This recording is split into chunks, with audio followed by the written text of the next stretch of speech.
Hello everyone. So this is a question from JEE Advanced 2025 paper 2.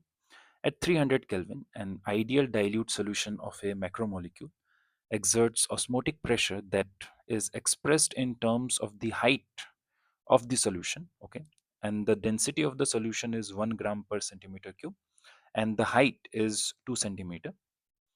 If the concentration of the dilute solution of the macromolecule is 2 gram per decimeter cube, molar mass of the macromolecule is calculated to be x into 10 to the power 4 gram per mole. The value of x is, okay, and R is 8.3 joules per Kelvin per mole and G is 10 meter per second square, the acceleration due to gravity.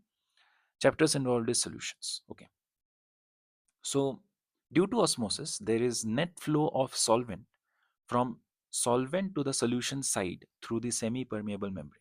Okay, this is very important that due to osmosis,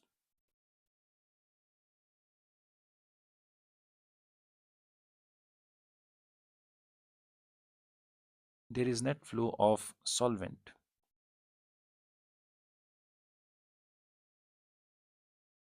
from solvent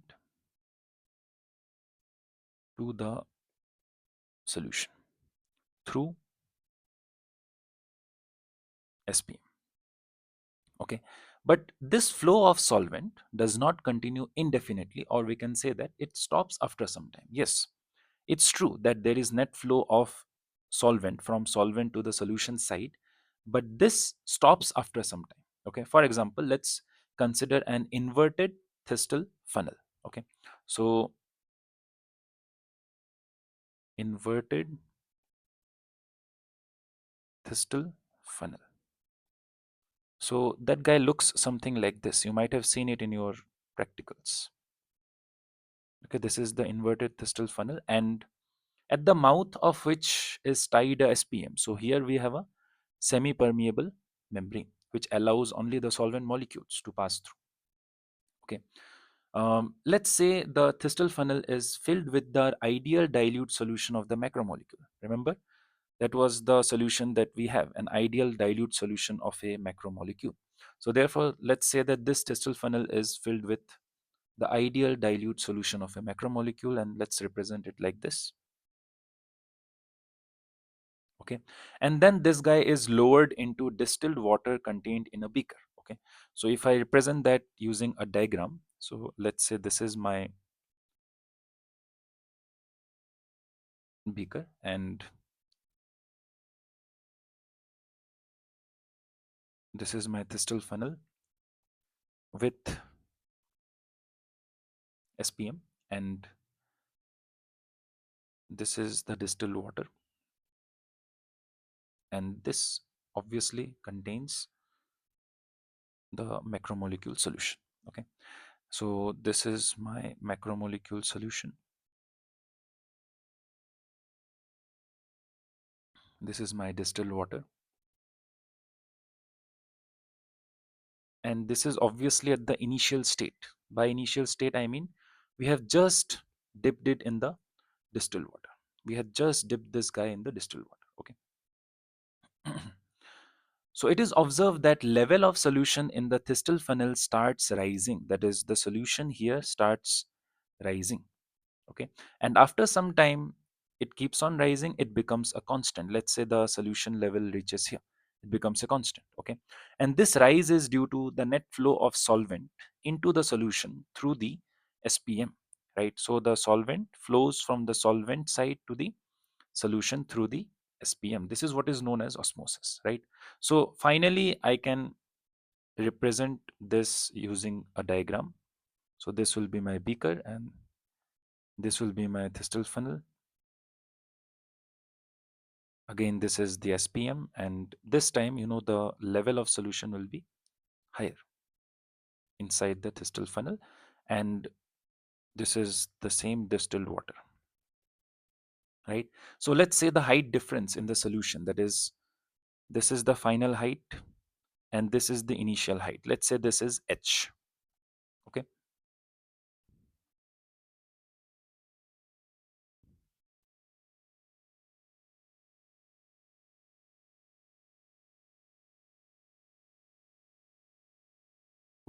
So the pressure exerted by the column H, this column, the extra height of the liquid or of the solution inside the Thistle funnel of is called the osmotic pressure. Okay, so the pressure exerted by this column H of the solution is called the osmotic pressure, and the osmotic pressure pi exerted by a liquid column of height H according to physics is rho into G into H, right? So let's say pi is equal to rho into G into H, where this rho is the density of the macromolecule solution that we have taken inside the Thistle funnel. G is the acceleration due to gravity. And we also know that there is one more formula of pi because it is one of the colligative properties. So we can write pi is also equal to C into R into T, where C is concentration of the macromolecule solution that we have taken inside the Thistle funnel. R is the gas constant and T is the temperature. So equating both the formulas, that is rho GH will be equal to C into R into T, and this concentration is expressed in molarity, and obviously we can write C as N by V into R into T, where N is number of moles of the solute, V is volume of the solution. Okay, and this N is, as we know, number of moles of the macromolecule solute in the solution. So this N will be equal to given mass of solute, let's say M of the solute, divided by molar mass of the solute, let's say capital M of the solute. Okay, and let's see what are the things given to us. They have given the density of solution as 1 gram per centimeter cube. They have given the acceleration due to gravity as 10 meter per second square. And they have given the height of the liquid column is equal to 2 centimeter. That is, this height they have given as 2 centimeter. And concentration of solution of macromolecule is 2 gram per decimeter cube, right? If you observe this carefully, it's not the molarity. So this is not equal to C, okay? Because molarity units are moles per decimeter cube. So therefore, we divide 2 gram per decimeter cube by M. Then it will give us the molarity, right? This is not the molarity or C. To get C, we take this value, divide by the molar mass of the macromolecule, and then we get C. Okay, because 2 gram is the mass of the solute and M is the molar mass. So this is the number of moles and decimeter cube is the volume. So number of moles by volume is the molarity, right? So therefore, taking into account of these values, we get rho GH, that is rho is 1 gram per centimeter cube, G is 10 meter per second square, height is 2 centimeter. So this is equal to concentration or molarity. So 2 gram per dm cube divided by capital M, molar mass of the macromolecule, into R value, they have told us to take it as 8.3, and temperature is given to us as 300 Kelvin. Okay. Now we will do something, that is we will convert dm to cm, that is decimeter to centimeter, because I want to get rid of these two guys. One is in gram per centimeter cube, the other guy is in gram per decimeter cube. Okay, and we know that 1 dm is equal to 10 cm. Okay, so substituting this value here,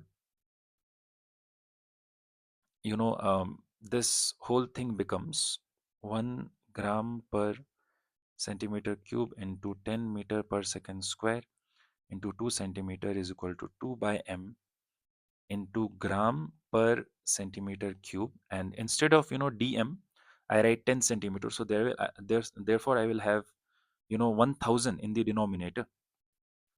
So therefore I will have a 1000 in the denominator and 8.3 into 300 in the numerator. Okay, so therefore now you can see this guy and this guy gets cancelled.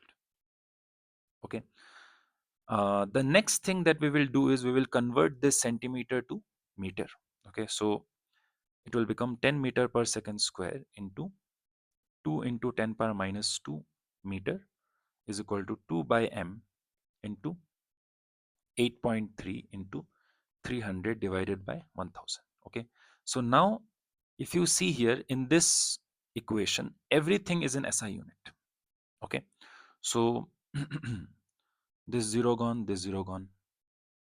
Okay, so therefore m will be 2 into 8.3 into 3 in the numerator divided by 10 into all these things into 10 into 2 into 10 power minus 2, right? So this 2 gone, and 10 power 2, 10 power minus 2 is 10 power 0, which is 1. So we are left with 8.3 into 3 kg. Remember, everything will be in SI unit. Okay, so this is 24.9 kg. Obviously, in the answer, they want x. The unit of x is gram per mole.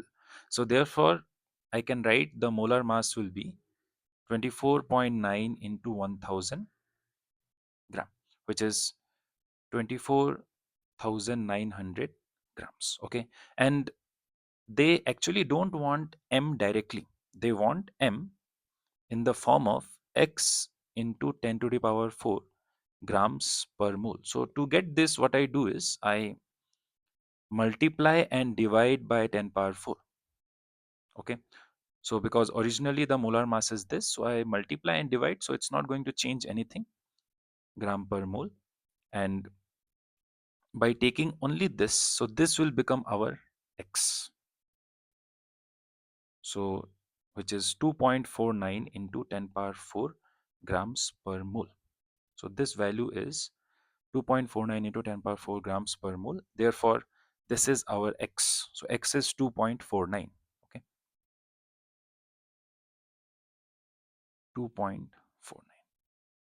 Okay, thank you.